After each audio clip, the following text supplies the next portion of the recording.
Hey everyone, Future Action here. So for those of you that have watched the latest video, this video right here contains a recording error. It's not something so bad. However, the gameplay is basically zoomed in and you can't see most of the UI regarding the resources, the time period, and etc. However, since I can't go back at my saves, I would much rather have this playthrough so you guys can follow up every step that we made than to leave empty gaps in our playthrough.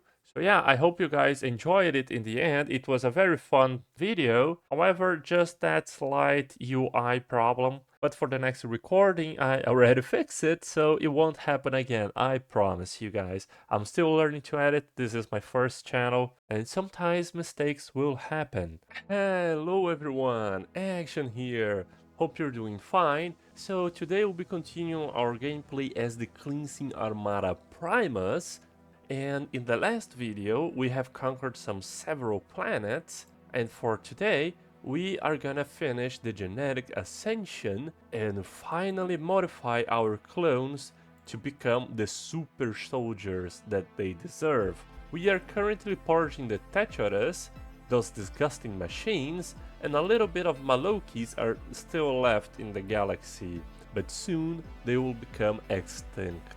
And as always, if you are enjoying this kind of playthrough, please leave a like so that the YouTube algorithm knows it and recommend it to you more often. So our war against the Ignoran Nation is in a little bit of a stalemate because the sacred entity has the borders close to us, obviously, and they kinda have a very strong starbase here, and I am not sure of how much fleet power they do, and I'm not sure how much fleet power they have, so we were building a spy network, but I noticed that it would take a very long time for us to progress because their encryption is very strong, so we probably have to go in blind, which is not ideal.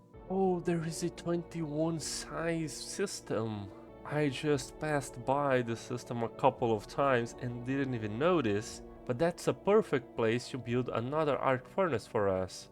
This is one of the few times I'm gonna go with the easy prey option, because we have so many space amoebas roaming in our territory that the extra energy credits are actually gonna be useful for us. So let's start killing our first space amoebas and purifying our borders. I was gonna declare war on the Destican Star Sovereignty, but apparently they have 3 allies.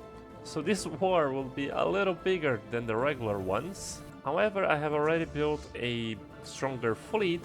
The Classes fleet is gonna attack the Havarigan Unity, which is their vassal, whilst our main fleets are gonna strike the Destican Star Sovereignty themselves. I'm only worried that we have not enough armies to take both empires in the same strike.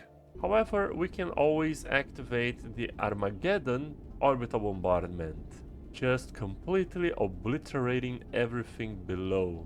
Oh, but we are being attacked by the void worms from both places, here on the south, and I know that there is a fleet of theirs somewhere around those systems, whilst also engaging in 2 separate battles. The Desticans are very sneaky and sent one of their fleets to conquer our systems. Thankfully we have 2 fleets sitting by, so we can send our cruiser fleets to deal with them, because they have some frigates, and fortunately our cruisers have some point defenses, so we should be able to deflect those space torpedoes. Since most of our alloys comes from moon stations now, that we have many arc furnaces and still are conquering many more. We have one here and another one from the Techaran that is ruined, but we can also repair it. So we can change our government policy from militarized economy to civilian, and that should probably stabilize our consumer good production. Exactly, basically a 100 extra consumer goods every single month. Fantastic. So our cruisers were caught in short range against their fleet. I hope we have some time to kite them and not get blown up instantly by the frigates. System survey complete.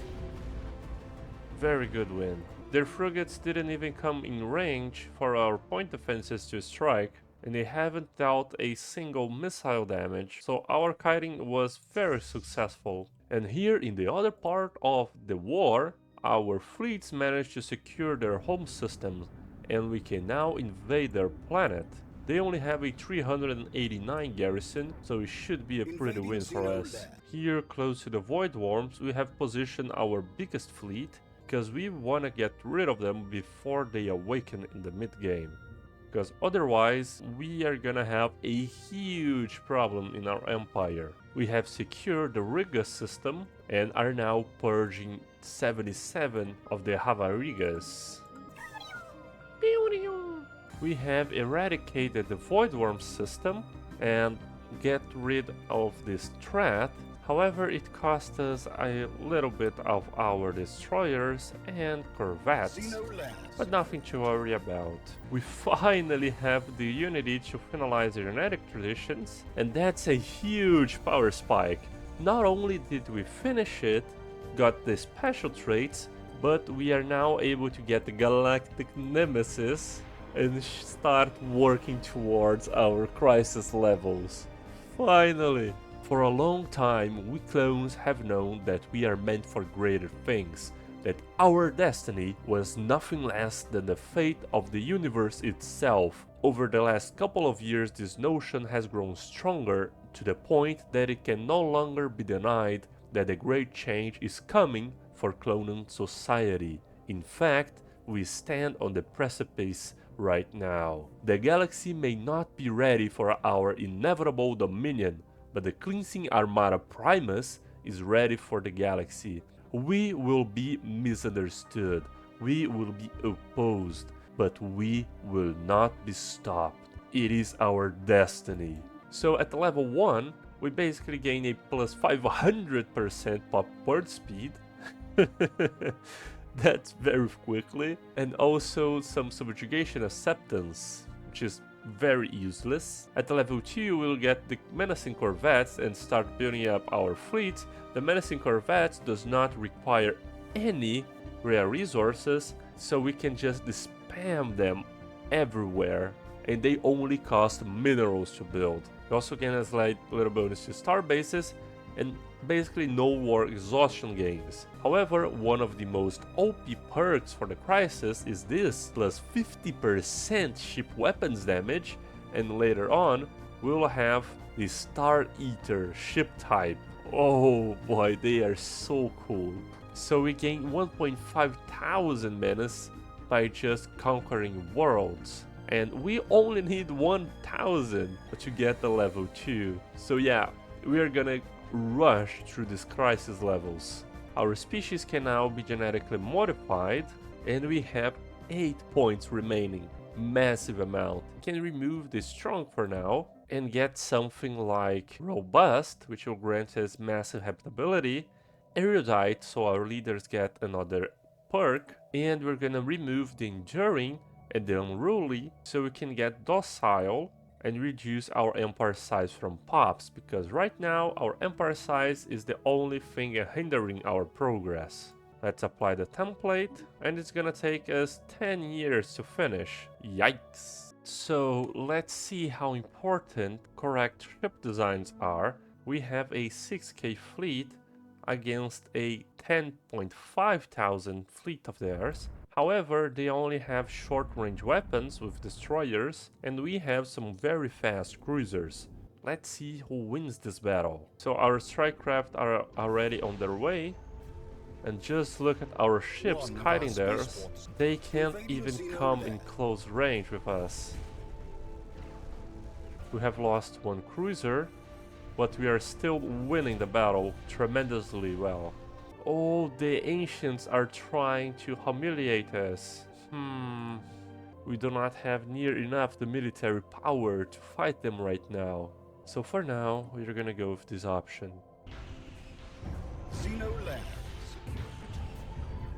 So yeah, our 6 cruisers with half their military power won the fight. That's how important correct ship designs are. Now that we have our menace in Vats, we can start building them with minerals, and since we are purging pops and have so many arc furnaces, our mineral production is through the roof, so we can just spam them out without an issue. And just like that, we do not have any more stored minerals, they're all going to ships. I've sent one of our fleets to destroy the Alveil system, because if you remember, we gain 1000 energy for every single one of the amoeba fleets we destroy. However, I'm a little bit skeptical about this win, because our cruisers are hangar based and the space amoebas are also hangar based, and I'm afraid we'll be outnumbered. But we'll see.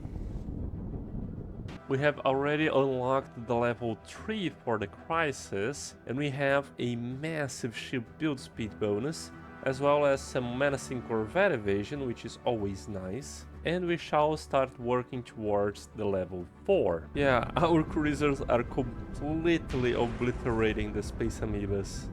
They don't even stand a chance. Construction. One of our spaceports is up. Very good win. We have cleansed the system completely and only lost one cruiser. Fantastic. We are cleansing another Void Worm system, so it can be safe when the mid-game arrives. How weird. We got rid of the Riga guys, but their empire just vanished and the pop-up didn't even appear. Okay. So yeah everyone, I think I'm gonna stop this video right here. We have conquered so much in this episode. We already have 150 systems. However, this number is much greater because most of them we have not established star bases yet. So yeah, our empire is very large, the empire size is tremendously high, and that is slowing down our tech progress overall. But we still have 32 years until our set date, and we are making huge progress towards our crisis levels. As soon as we get the Star Eaters, we are gonna be so strong that wars are gonna be won just with that single starship. So yeah, if you guys enjoyed this gameplay, don't forget to subscribe so you don't miss out on my next videos, and I will see you guys next time.